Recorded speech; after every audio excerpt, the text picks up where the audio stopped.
Ajit Pawar flight క్రాష్పై సంచలన నిజాలు బయటపడుతున్నాయి. ఫ్లైట్లో ఉండగానే మరణం తప్పదని 16 నిమిషాల ముందే తెలుసా? ఆ టైంలో అజిత్ పవార్ ఏం చేశారు? 8 గంటల 10 నిమిషాలకు ముంబై నుంచి ఆ విమానం బయలుదేరింది. 15 నిమిషాల తర్వాత సాంకేతిక లోపం తలెత్తింది. వెంటనే పైలట్ అప్రమత్తం చేశాడు. 8:30కు ల్యాండింగ్ కోసం పైలట్ ప్రయత్నించాడు. కుదరకపోవడంతో 8 గంటల 42 నిమిషాలకు మరోసారి ప్రయత్నించాడు. పరిస్థితి చేజారిపోతుందని మరోసారి వార్నింగ్ ఇచ్చారు. అంతలోనే నియంత్రణ కోల్పోయింది ఆ విమానం. బండను ఢీకొట్టడంతో సరిగ్గా 8 గంటల 60 నిమిషాలకు విమానం క్రాష్ అయింది. రన్వేకు అతి సమీపంలోనే ఘోర ప్రమాదం చోటు చేసుకుంది. మీరు చూసిన దృశ్యాలు bombardier air craft Lear jet 45 సంబంధించినటువంటి AI జనరేటెడ్ వీడియో ఇది. ఆ వీడియోలో captain Sumit Kumar, co pilot Shambhavi పాఠకులు ఆ విమానాన్ని నడుపుతున్నారు. పైలట్ సుమిత్ కపూర్ చాలా అనుభవమైన వ్యక్తి. సుమిత్ కపూర్ పైలట్ దాదాపు 16,000 గంటల ఎక్స్పీరియన్స్ ఉంది. సరిగ్గా ఆ విమానం రన్వేను ల్యాండ్ అవుతున్న సమయంలో రెండోసారి అంటే అక్కడ వాతావరణ పరిస్థితులు కూడా కాస్త అనుకూలంగా లేనట్లుగా ఉన్నాయి తర్వాత Baramati air traffic control centre నుంచి క్లియరెన్స్ వచ్చినట్టుగా civil aviation minister Rammohan Naidu చెప్తున్నారు. రెండవసారి ల్యాండింగ్ అయ్యేందుకు వాతావరణం అనుకూలంగా లేకపోవడంతో విమానం ఒక రౌండ్ చక్కర్ కొట్టింది. అయితే 11వ నంబర్ రన్వేపై దిగేందుకు అనుమతి ఇచ్చినట్టుగా చెప్తున్నారు. క్లియరెన్స్ ఇచ్చారు. గ్రౌండ్ క్లియరెన్స్ ఇచ్చినప్పటికీ పైలట్ రన్వేపై ల్యాండ్ అవుతున్న సమయంలో మిస్ అప్రోచ్ అవునట్టుగా విఎస్ఆర్ ఏవియేషన్ చెప్తోంది.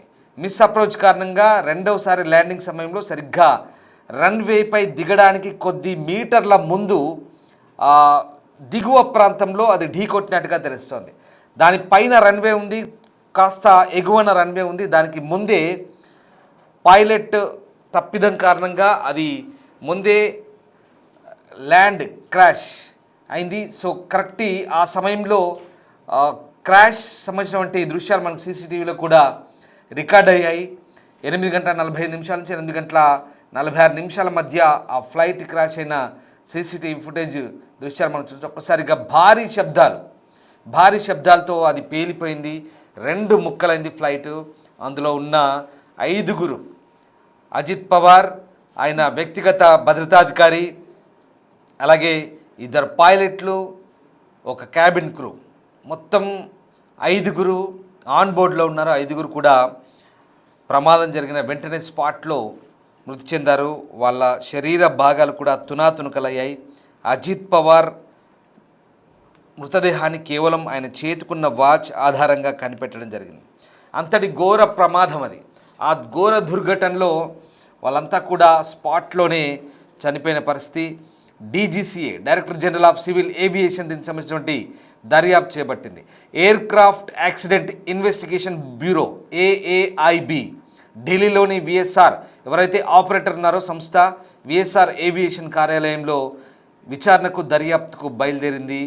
ఆ క్రమంలో విఎస్ఆర్ ఏవియేషన్ ఇస్తున్నటువంటి ఆ డైరెక్టర్ కెప్టెన్ సుమిత్ సింగ్ చెప్తుంది ఒకటే, పైలట్ తప్పిదం కారణంగానే జరిగిందని చెప్తున్నారు. దాని నిర్వహణ లోపం లేదంటున్నారు. ఎలాంటి సాంకేతిక సమస్యలు లేవంటున్నారు. తమ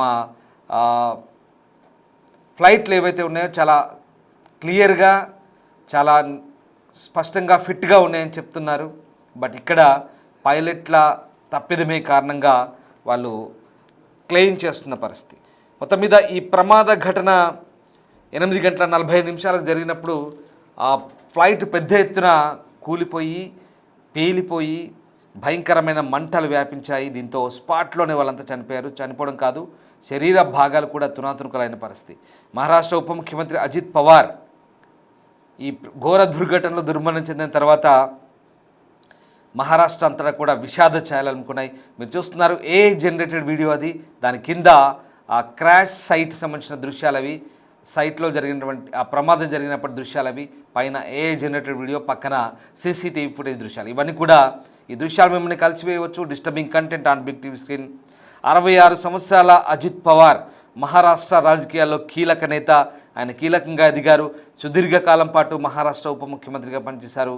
కాంగ్రెస్ అలయన్స్లో ఉప ముఖ్యమంత్రిగా ఉన్నారు.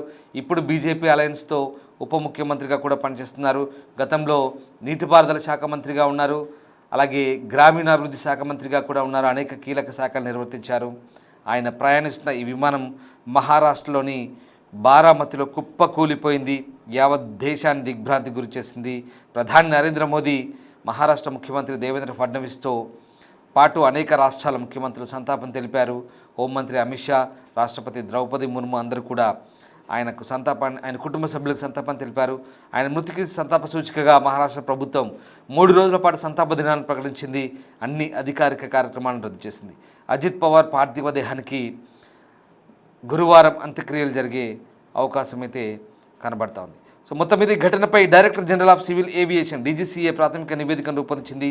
Flight data recorder, cockpit voice recorder, వాతావరణ వివరాల వంటివి పరిగణలోకి తీసుకొని దీన్ని తయారు చేశారు. ప్రతికూల వాతావరణం, బారామతి ఎయిర్ స్ట్రిప్లో మౌలిక సదుపాయాల కొరత, కార్యాచరణ పొరపాట్లు కలగలిసి దుర్ఘటనకు కారణమైనట్టు చెప్తున్నారు. పూణే బారామతి ప్రాంతంపై దట్టమైన పొగమంచు ఆవరించడం వల్ల విజిబిలిటీ అత్యంత ప్రమాదకర స్థాయికి తగ్గింది. బారామతి ఎయిర్ స్ట్రిప్లో instrument landing system ILS instrument landing system లేకపోవడంతో ల్యాండింగ్ విజువల్గా చేయాల్సి వచ్చింది. దీంతో ఈ ప్రమాదం జరిగినట్టుగా చెప్తున్నారు. Baramati strip table top runway, దీనివల్ల ప్రమాద తీవ్రత పెరిగింది. ఏమాత్రం అవకాశం లేకుండా పోయింది. తొలుత ల్యాండింగ్ ప్రయత్నం విఫలమైంది. ల్యాండింగ్ సమయంలో దాదాపు రన్వే మీదకి వచ్చిన ఈ ఫ్లైట్లో విజిబిలిటీ కారణంగా మళ్ళీ గాల్లోకి లేచింది. ఓ బిగ్ టర్న్ తీసుకుంది. సెకండ్ అటెంప్ట్లో అంటే రెండో ప్రయత్నంలో పరిస్థితి అదుపు తప్పింది. పైలట్ మేడే కాల్ కూడా ఇచ్చినట్టుగా తెలుస్తుంది. సుమారు 100 అడుగుల ఎత్తులో విమానం ఆ బ్యాలెన్స్ కోల్పోయింది. రన్వేకు చేరకముందే నెలను ఢీకొట్టింది. చూస్తున్నారు కదా, మీరు ఒకసారి ఫుటేజ్ చూస్తే కనుక సరిగ్గా రన్వే పైకి ఇంకా చేరలేదు. దానికంటే ముందే ఒక రన్వే కాస్త ఎత్తులో ఉంది. దాని దిగువకి అదంతా కూడా దిగువ ప్రాంతం. రన్వే కాస్త గుట్టలాగా పైకి ఉంది ఎగువ ప్రాంతంలో. రన్వే కిందంతా కూడా ఒక చిన్నపాటి లోయలాగా ఉంది. అంటే దిగువ ప్రాంతం, లోతైన ప్రాంతం. దీనంతా ఎత్తైన ప్రాంతంలో రన్వే ఉంది, దాని కింద లోయలాగా కనిపిస్తుంది మనకు. సో అది అక్కడ మనకు ఆ ప్రాంతంలో అది మిస్ అప్రోచ్ అయింది. రన్వే పైకి వాళ్ళకు ముందే కిందే ఆల్రెడీ అది ఆ గుట్ట లాంటి ప్రాంతాన్ని ఢీకొట్టింది. ఆ దిగువన ఉన్నటువంటి ప్రాంతంలో అది పేలిపోయింది. అక్కడే ఆ తాకిడికి భారీ భూమిని తాకగానే పెద్ద ఎత్తున శబ్దాలు, భారీ పేలుడు, తీవ్రమైన మంటలు చెలరేగాయి. సహాయక చర్యలు అయితే అక్కడ ఇంపాసిబుల్, అసాధ్యమైపోయి అప్పటికే జరగాల్సిన డ్యామేజ్ అంతా జరిగింది. దట్టమైన పొగమంచు, అలాగే ఆ దట్టమైన పొగమంచు ఒక కారణమైతే, ఇక ల్యాండింగ్ సంబంధించినటువంటి ఆ సమయంలో అక్కడ ఇన్స్ట్రుమెంటల్ ల్యాండింగ్ సిస్టమ్ ILS లేకపోవడం, ఇవన్నీ కూడా ఒక కారణాలుగా చెప్తున్నారు. మొత్తం మీద మాన్యువల్ ల్యాండింగ్, చిన్న టేబుల్ టాప్ రన్వే, తక్కువ ఎత్తు, ఇలాంటి కీలక అంశాలన్నీ కూడా ఈ ప్రమాదానికి కారణంగా చెప్తున్నారు విశ్లేషకులు. విమానం భూమిని తాకగానే పెద్ద ఎత్తున పేలుళ్లు సంభవించాయి. అగ్ని ప్రమాదం కారణంగా తక్షణ సహాయక చర్యలు చేపట్టడం సాధ్యం కాని పరిస్థితి. అయితే అజిత్ పవార్ పార్థివ దేహాన్ని ఆయన ఎట్లా గుర్తించారు? ఆయన చేతికున్న వాచి, దుస్తుల ఆధారంగానే గుర్తుపట్టారు. ఎందుకంటే ఎక్కడా ఆనవాళ్ళు లేకుండా పోయాయి. విమానమే తునాతునకలైంది. ఇంకా అందులో ఉన్న మనుషులు ఎక్కడ బతికే ఛాన్స్ లేదు. ప్రమాదం జరిగిన వెంటనే తొలుత అర్థమైంది అదే. అందులో ఎవరు బతికుండే ఛాన్స్ లేదు. వాళ్ళ శరీర భాగాలు కూడా తునాతునకలైపోయాయి. మృతదేహాలు చెల్లా చెదురుగా విసిరేయబడ్డాయి. చాలా దారుణం జరిగింది. వెంటనే దాంతోపాటు అగ్ని ప్రమాద తీవ్రత కూడా పెరిగింది. ఆ fire fighters, local police, medical teams, airport authority crew వాళ్ళంతా వచ్చేసరికి అప్పటికే చాలా లేట్ అయింది. ఎందుకంటే రన్వే అవతల దిగువన పడిపోయింది. అది భూమికి గుద్దుకొని అక్కడే బ్లాస్ట్ అయిపోయింది. సో అది జరిగింది. అప్పటికే జరగాల్సిన డ్యామేజ్ జరిగింది. విమాన శకలాలు కూడా, డెబ్రిస్ అవన్నీ కూడా వెలికి తీసి ఇంజన్ ఓవైపు, మనుషుల డెడ్ బాడీస్ ఒకవైపు, విమాన శకలాలు ఓవైపు, ఇవన్నీ కూడా గుర్తుపట్టలేనంత స్థితి మారిపోయాయి. విమాన శకలాల మధ్య నుంచి ఆ డెడ్ బాడీస్ అన్నీ ఛిద్రమైపోయాయి. దాదాపు వాటన్నింటిని వెలికి తీశారు. వస్తువుల ఆధారంగా వాటిని గుర్తుపట్టారు. పవార్తో పాటు ఆయన వ్యక్తిగత భద్రతా అధికారి, ఆయన చీఫ్ సెక్యూరిటీ ఆఫీసర్ ఎవరైతే ఉన్నారో ఆయన, అలాగే ఒక అటెండెంటు, 2 పైలట్లు, వీళ్ళందరూ కూడా 5గురికి ఎవ్వరు కూడా ప్రాణాలతో బయటపడలేని పరిస్థితి. చాలా దారుణమైన దుర్ఘటన ఇది. ఈ దుర్ఘటనలో మొత్తం 5గురు ఆన్ బోర్డు ఎవరైతే ఉన్నారో వాళ్ళంతా కూడా ఆ, ఈ ప్రమాదంలో ప్రాణాలు కోల్పోయిన పరిస్థితి. అసలు ఈయన ప్రయాణిస్తున్న విమానం గురించి ఏంటి అసలు విషయం తెలుసుకుందాం. అసలు ఆ అజిత్ పవార్ ప్రయాణిస్తున్న విమానం ఏదైతే ఉందో అది ఎంత వేగంతో ప్రయాణిస్తుంది, దాని కెపాసిటీ ఎంత, అసలు దాని సాంకేతిక కారణాలు ఏంటో ఇప్పుడు చాలామంది దాని గురించి తెలుసుకోవాలనుకుంటున్నారు. సో అదే ఆ వివరాలు ఏంటో ఒక్కసారి నేను మీకు చెప్పే ప్రయత్నం చేస్తాను. పూర్తిగా ఈ విమానం ఏదైతే ఉందో 8 గంటల 45 నిమిషాలకు ఎయిర్పోర్ట్ సమీపంలో కూలిపోయిన టైంలో దేశ ఆర్థిక రాజధాని ముంబై నుంచి కరెక్ట్ టైంలోనే టేకాఫ్ అయింది. కానీ ల్యాండింగ్కు కేవలం 5 మినిట్స్ బిఫోర్ ఈ ఘోరం జరిగింది. అజిత్ పవార్ ప్రయాణించిన విమానం పేరు లియర్జెట్ 45. ఇది ప్రపంచవ్యాప్తంగా ఉన్న బిజినెస్ జెట్లలో అత్యంత వేగవంతమైన సురక్షితమైన విమానంగా పేరు పొందింది. కానీ బారామతిలో జరిగిన ఈ దుర్ఘటన ఏదైతే ఉందో ఆ నమ్మకాన్ని వమ్ము చేసింది. ఇది ఏమాత్రం సురక్షితం కాదని ఇప్పుడు ప్రూవ్ అయింది. ఎందుకంటే లియర్జెట్ 45 విమానాన్ని కెనడాకు చెందినటువంటి విమానయాన సంస్థ బాంబార్డియర్ ఏరోస్పేస్ దీన్ని నిర్మించారు. దీని రిజిస్ట్రేషన్ నెంబర్ కూడా VTSSK. ఇది ఒక super light medium size business jet. ఇందులో సాధారణంగా 8 నుంచి 9 మంది ప్రయాణికులు కూర్చునే వీలుంది. 8 సీటర్ జెట్ ఫ్లైట్ అది. ఈ విమానం గంటకు గరిష్టంగా 464 నాట్స్ అంటే సుమారు 860 కిలోమీటర్ల వేగంతో ప్రయాణించే అవకాశం ఉంది. ఇది భూమి నుంచి 51,000 అడుగుల ఎత్తులో ప్రయాణించే కెపాసిటీకి కలిగి ఉంది. 51,000 ఫీట్స్ హైట్కి ఎగురుతుందట. కమర్షియల్ విమానాలు కూడా ఇంత ఎత్తుకు వెళ్ళవు. ఒక్కసారి ఇంధనం నింపితే సుమారు ఒక్కసారి ఫుల్ ట్యాంక్ చేస్తే 2,000 నాటికల్ మైల్ అంటే 3,700 కిలోమీటర్ల దూరం వరకు ఇది నిరంతరాయంగా ఎగిరే శక్తి దీని సొంతం. అంటే ఒక్కసారి దీని ఫ్యూయల్ నింపితే విదేశాలకు కూడా దీని నుంచి వెళ్ళిపోవచ్చు. అది కూడా 51,000 ఫీట్స్ హైట్లో వెళ్ళిపోవచ్చు. ఒక కమర్షియల్ ఫ్లైట్ కంటే అంటే ఒక సాధారణ ప్రయాణికులు తీసుకుపోయే బోయింగ్ విమానం కంటే ఎక్కువ ఎత్తు ఎగిరే కెపాసిటీ ఉంది. ఇది 2004లో దీన్ని మోడరైజ్ చేశారు, ఆధునీకరించారు. లియర్జెట్ 45 XR వెర్షన్ను కూడా అందుబాటులోకి తీసుకొచ్చారు. ఇంతటి శక్తివంతమైన ఇంజిన్ కలిగిన విమానం కూలిపోవడం వెనుక ఒక బలమైన సాంకేతిక కారణం ఉంటుంది, లేదా వాతావరణ పరిస్థితులు ఉంటాయి, లేదా మానవ తప్పిదం అంటే పైలట్ తప్పిదమై ఉంటుంది. సో అజిత్ పవార్ ప్రయాణించిన ఈ విమానం ఢిల్లీకి చెందినటువంటి VSR వెంచర్స్ ప్రైవేట్ లిమిటెడ్ అనే ఒక ఏవియేషన్ సంస్థ దీన్ని ఆపరేట్ చేస్తుంది. ఇది ప్రైవేట్ ఏవియేషన్ కంపెనీ. ఈ సంస్థ ప్రముఖులకు విమానాలను అద్దెకిస్తుంది, లీజుకి ఇస్తుంది, ఏవియేషన్ కన్సల్టెన్సీ సర్వీసులు కూడా అందిస్తుంది. అయితే ఈ కంపెనీ ట్రాక్ రికార్డ్ అంత ఆశాజనకంగా ఏం లేదు. ఎందుకంటే సరిగ్గా 2023లో సెప్టెంబర్ 14 ముంబై ఎయిర్పోర్ట్లో ఇదే కంపెనీకి చెందిన మరో విమానం ప్రమాదానికి గురైంది. ఆ రోజు పెను ప్రమాదం తప్పినప్పటికీ ఇవాళ జరిగిన ఘటన అజిత్ పవార్ ప్రాణాలను కోల్పోవడం ఆ కంపెనీ భద్రతా ప్రమాణాలపై అనేక అనుమానాలు అయితే తావిస్తోంది. సరిగ్గా ఉదయం 8 గంటల 10 నిమిషాలకు ముంబై నుంచి ఈ ఫ్లైట్ టేకాఫ్ అయింది. షెడ్యూల్ ప్రకారం 8 గంటల 50 నిమిషాలకు బారామతి ఎయిర్ స్ట్రిప్లో ల్యాండ్ అవ్వాల్సింది. కానీ 8:45కి రన్వే సమీపంలో క్రాష్ ల్యాండ్ అయింది. ఈ విమానంలో మొత్తం 5గురు ఉన్నారు ఆన్ బోర్డ్. వారిలో అజిత్ పవార్ మహారాష్ట్ర ఉప ముఖ్యమంత్రి, అలాగే ఇక్కడ ఆయన chief security officer Vidip Jadhav, ఆయన PSO Mumbai PSO head constable, అలాగే captain Sumit Kapoor pilot, captain Shambhavi Pathak co pilot, Pinky Mali flight attendant, మొత్తం 5గురు. ప్రమాదం జరిగిన వెంటనే విమానంలో పెద్ద ఎత్తున మంటలు చెలరేగి అందరూ స్పాట్లోనే చనిపోయారు.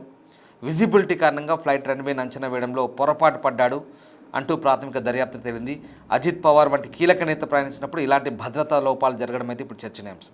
కేంద్ర పౌర విమానయాన శాఖ DGCA ఈ ఘటనపై సీరియస్ అయింది. బ్లాక్ బాక్స్ను స్వాధీనం చేసుకున్న అధికారులు విమానం కూలిపోవడానికి గల కారణాలను విశ్లేషిస్తున్నారు. ఏవియేషన్ సేఫ్టీ మేనేజ్మెంట్ నిబంధనల ప్రకారం ప్రైవేట్ జెట్ల నిర్వహణ సరిగ్గా ఉందా లేదా అనే కోణంలో VSR వెంచర్స్ కంపెనీని ప్రస్తుతం ఇంట్రాగేట్ చేస్తున్నారు. అజిత్ పవార్ ప్రయాణిస్తున్నటువంటి విమానం 1998-2009 మధ్య తయారైన పాత మోడల్ కావడం వల్ల మెయింటెనెన్స్ సమస్యలు వచ్చి ఉంటాయనేది కూడా తేలాల్సింది. ఏదేమైనా ఒక మోడర్న్ జెట్ ఫ్లైట్ ఇలా మృత్యుపాసం కావడం మహారాష్ట్రను విషాదంలో ముంచెత్తింది. సో మొత్తం మీద ఈ ప్రమాదం రన్వేకి అతి సమీపంలో జరిగింది. ఇప్పుడు ఆ VSR ఏవియేషన్ చెప్తుంది ఇది కేవలం పైలట్ తప్పిదమే అంటూ చెప్తోంది. సివిల్ ఏవియేషన్ మినిస్టర్ ఇచ్చినటువంటి స్టేట్మెంట్ రామ్మోహన్ నాయుడు ఏం చెప్తున్నారు, Baramati air traffic control centre ATC మొదటిసారి ల్యాండ్ అవ్వడానికి రన్వేపై వచ్చింది. కానీ మళ్ళీ అంతలోనే ఒక హైట్కి మళ్ళీ ఎగిరిపోయింది, ఒక రౌండ్ కొట్టింది, ఒక చక్కర్ కొట్టింది. రెండోసారి ATC క్లియరెన్స్ ఇచ్చింది, గ్రౌండ్ క్లియరెన్స్ ఇచ్చింది 11 నంబర్ రన్వేపై దిగేందుకు. బట్ అక్కడ పైలట్ దాన్ని మిస్ అప్రోచ్ అయ్యాడు, అంచనా వేయడంలో తప్పిదం జరిగింది. రన్వేపై ల్యాండ్ కావడానికి బిఫోర్ దాట్ కింది దిగువ ప్రాంతాన్ని ఢీకొట్టి అక్కడే అదంతా కూడా bombardier air craft Lear jet 45 పెద్ద ఎత్తున భారీగా పేలిపోయింది మంటలతో. వెంటనే అందులో ఉన్నటువంటి ఆ విఐపితో సహా మిగతా క్రూ అంతా కూడా స్పాట్లోనే చనిపోయారు. ఇది ప్రమాదం జరిగిన తీరు. అంటే అప్పటికే సరిగ్గా 8:50కి ల్యాండ్ కావాలి, బట్ ఆ 10 to 15 minutes బిఫోర్ ఎప్పుడైతే ల్యాండింగ్ టైం ఉందో ఆ ల్యాండింగ్ టైంలోనే ఆ అప్రోచ్మెంట్ సరిగ్గా లేదు. అక్కడే రాడార్ నుంచి అదంతా కూడా సిగ్నల్స్ కట్ అవుతున్నాయి 8:45 నుంచి ఆ టైంలో. అంటే ఇదంతా బిఫోర్ 10 minutes లోపల జరిగింది, 10 to 15 minutes లోపల జరిగింది. ఇదంతా కూడా సరిగ్గా ఆ టైంలోనే ఏం జరుగుతుందో అందులో ఉన్న విఐపికి తెలుసు, ఆ క్రూకి తెలుసు, సెక్యూరిటీ ఆఫీసర్ తెలుసు, పైలట్లకు తెలుసు ఏం జరుగుతుందో. ప్రమాదంలో ఉన్నారు, ప్రమాదం ఏదో జరగబోతుందని పసిగట్టారు. కానీ రెండోసారి ల్యాండింగ్కి ట్రై చేశారు, సేఫ్గా ల్యాండ్ అవుతాం అనుకున్నారు. ఫస్ట్ టైం అప్రోచ్లో మిస్టేక్ అయింది, మళ్ళీ లేచింది ఫ్లైటు, మళ్ళీ ఒక చక్కర్ కొట్టారు, మళ్ళీ ఒక భారీ మలుపు తీసుకున్నారు, రెండోసారి మళ్ళీ వచ్చారు. బట్ రెండోసారి మిస్ అప్రోచ్ అయింది, రెండోసారి ఇక్కడ ఫ్లైట్ క్రాష్ అయింది. ఇక్కడ సివిల్ ఏవియేషన్ మినిస్ట్రీకి ఇచ్చిన అంటే డీజీసీ అందించిన ప్రాథమిక నివేదిక ప్రకారం అక్కడ ఏదైతే ఆ రన్వే కూడా టేబుల్ ట్యాప్ రన్వే అంటున్నారు, అలాగే ఎల్టీఎస్ సిస్టమ్ లేదంటున్నారు, అలాగే సరైనటువంటి ఆ చిన్న ఎయిర్ స్ట్రిప్ కాబట్టి అక్కడ దిగడానికి పూర్తి స్థాయిలో సరైనటువంటి సాంకేతిక అంశాలు కూడా లేవు. ఇవన్నీ కారణాలు చెప్తున్నారు. ఇవన్నీ కూడా ఇక్కడ ఒక విఐపి దుర్మరణం చెందడానికి కారణాలుగా చెప్తున్నారు. ప్రతికూల వాతావరణం, దట్టమైన పొగమంచు, పూణే బారామతి ఏరియాలో కూడా అక్కడ ల్యాండింగ్కి విజిబిలిటీ సరిగ్గా లేదని చెప్తున్నారు. రెండోసారి విజిబిలిటీకి ఓకే, విజిబిలిటీకి బాగానే ఉంది, కానీ పైలట్ అప్రోచ్మెంట్ కరెక్ట్ లేదని చెప్తున్నారు. వాట్ ఎవర్ ఏదైనా సాంకేతిక కారణాలు, మానవ తప్పిదాలు వెరసి ఒక ముఖ్యమైన నేత, మహారాష్ట్ర రాజకీయాల్లో కీలక పాత్ర పోషించినటువంటి ఒక నేత చనిపోవడం, ఆయనతో పాటు మిగతా వాళ్ళ ప్రాణాలు కూడా గొప్పవే. అందరూ చనిపోయారు, విలువైన 5 ప్రాణాలు పోయాయి పాపం. సో ఈ 5గురి కారణానికి, ప్రమాదానికి ఇన్ని కారణాలు చెప్తున్నారు. ఇంకా డీజీసీఏ దర్యాప్తులో AAIB air craft accident investigation bureau ఇవన్నీ కూడా విఎస్ఆర్ ఏవియేషన్ని విచారించిన తర్వాత ఈ బ్లాక్ బాక్స్లో ఉన్నటువంటి అంశాలను నిక్షిప్తం చేసుకొని మొత్తం క్రోడీకరించి ఓవరాల్గా ఒక క్లారిటీకి వచ్చే అవకాశం కనిపిస్తుంది.